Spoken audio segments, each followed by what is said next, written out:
Hey, you're watching Rapid MMA. I'm Tyler. Let's talk about UFC 197. I'm going to go over 3 fights, talk about Jon Jones versus OSP, talk about Demetrius Johnson versus Henry Cejudo, and we'll talk about Anthony Pettis versus Edson Barboza. Brief summary here. Jon Jones was scheduled to fight DC. DC pulls out. They offer OSP, Anthony Johnson, probably a few other fighters this opportunity. Anthony Johnson, in a recent interview, says he didn't take the fight because he had a mouth surgery or he had screws placed in his jaw or teeth pulled, something along those lines. But in that interview, I found something interesting because Ariel Helwani is very, very good at deciphering or asking questions that fans have and getting to the root of an issue. And people call it instigating, but it's good journalism. Anthony Johnson basically said, well, regardless of any medical issue, he probably wouldn't have taken the fight. He wants to have a full training camp. He wants to fight for the title. And taking a short notice fight against Jon Jones just didn't seem beneficial to him. And I agree. And I'm being selfish because we want to see that fight. But I think we want to see that fight when they're both at their best and not in having a full training camp. It'd be a little bit more worth our time, I believe, rather than seeing two guys just kind of go at it without any time to prepare for each other. And that's a little bit more old school mentality if you enjoy just two guys getting in. But we're kind of in a different era now where taking that time to prepare for your opponent is key, and I enjoy it that way. That leads us to Ovince St. Preux, who does like to take fights on short notice, or doesn't mind it at least, and I believe that is because a number of things, but I believe taking fights on short notice doesn't give you the time to question everything, overanalyze, increase the risk for injury, so on and so forth. So someone like OSP taking a fight on short notice, it's a good thing, and I'm excited for this fight. Jon Jones is also not entirely bad at taking fights on short notice either, or at least questioning his opponent, because everybody starts off that way.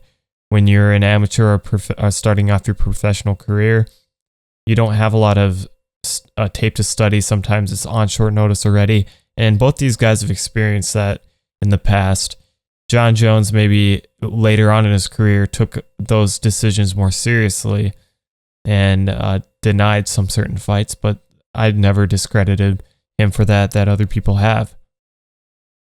OSP, this is a great opportunity for him, not much to lose. He loses, I mean, he's probably really back where he is at this current moment in time. Jon Jones is going to be able to implement a creative style in this fight, I believe, since there's not a lot of time to game plan.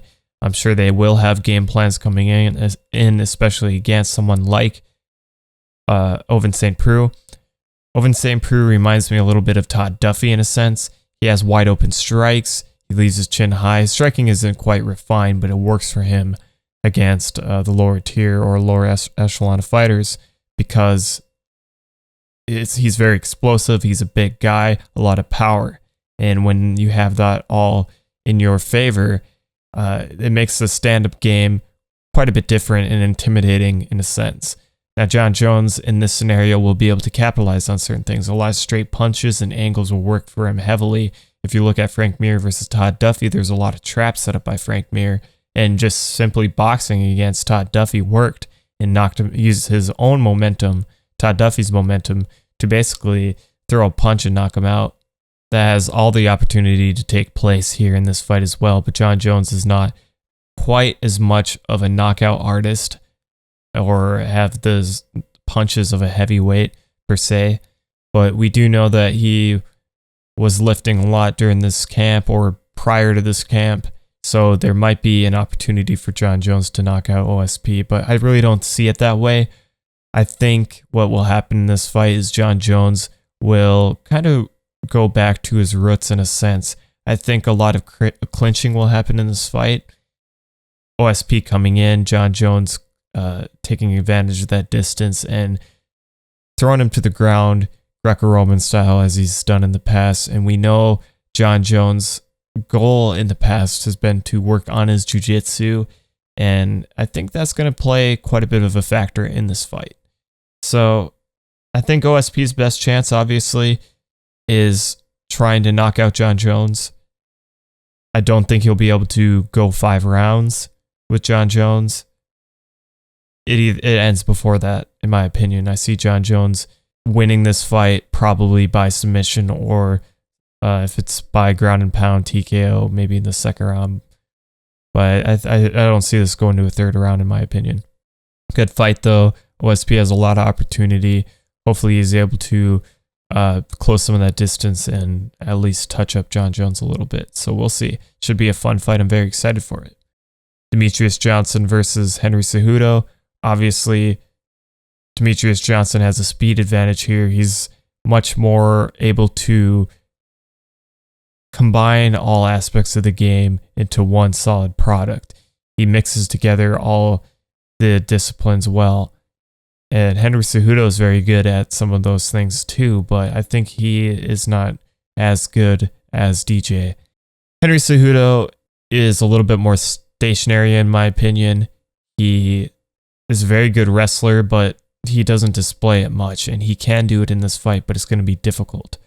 He'll have to catch DJ coming in either with strikes or with takedowns, and DJ presses forward quite a bit. He's in, he's out, he's in, he's out, and he uses angles very well. So catching DJ coming in is going to be a very hard task, but I believe that's where he'll shine the most. Similar to how John Dodson was able to drop DJ, I feel like that's kind of the game plan or route he can go.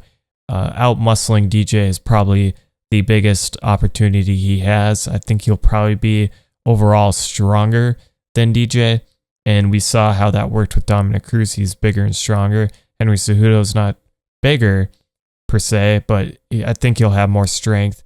He's a big guy for his size, and DJ is his size exactly. He is in the right weight class, and Henry Cejudo, you can kind of wonder if he can go up in weight class, but I think Henry Cejudo has a big task. I don't think he'll have the cardio, in my opinion. Demetrius Johnson is, even if he gets touched up, I don't believe he'll get knocked out. I don't see him getting submitted.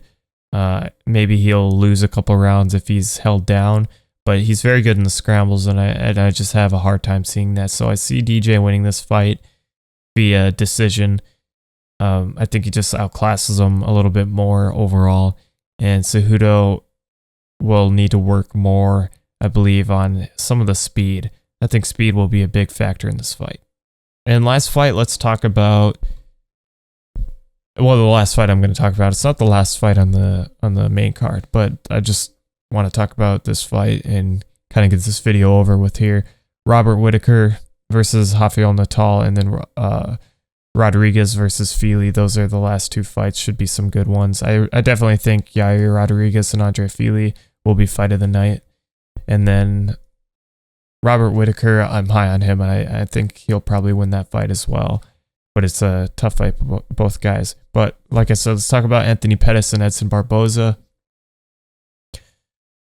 This is a hard fight, I think, for a lot of fans or hardcore fans to kind of decide a winner. They're both in interesting spots in their career. Anthony Pettis hasn't looked the best recently, either against Rafael dos Anjos or Eddie Alvarez.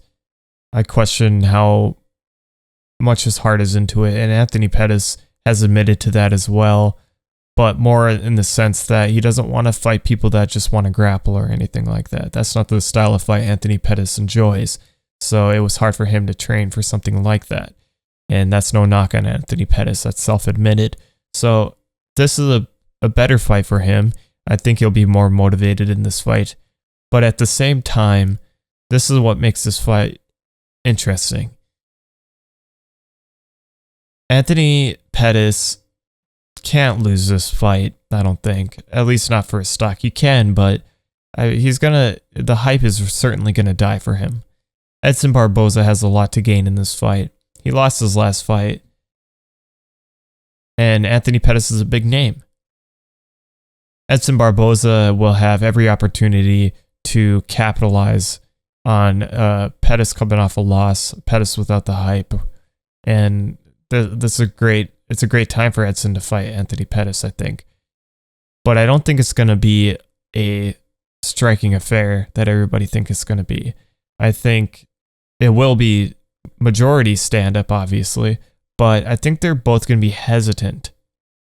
I think they're very defensive fighters, and definitely Anthony Pettis more so than Edson Barboza. Barboza is a little bit more with the forward pressure, and he puts himself at risk a little bit more than Anthony Pettis does. And I think that's what's going to win this fight. Pettis just doesn't quite fight how he used to, in my opinion. Or he does, but it's been different. There's just a little bit something different with Pettis. And I think overall the reach, the speed, and the little bit more effort that Edson Barboza will put forward will win this fight. I don't think it's going to be a war. I think we're going to be left with kind of a sparring match, and the last 10 seconds of the round will probably determine a lot of what will happen as far as the outcome. So I see Edson Barboza winning via split decision or a unanimous decision. That's my take on the fight anyway. Sorry for not having any graphical content. DC pulled out. That kind of threw a wrench and everything. I do plan to get back on track, get videos out a little bit earlier, but at this moment in time, I'm not able to. So working on the next pay-per-view right away. And thank you guys for watching. Hope you enjoyed this video.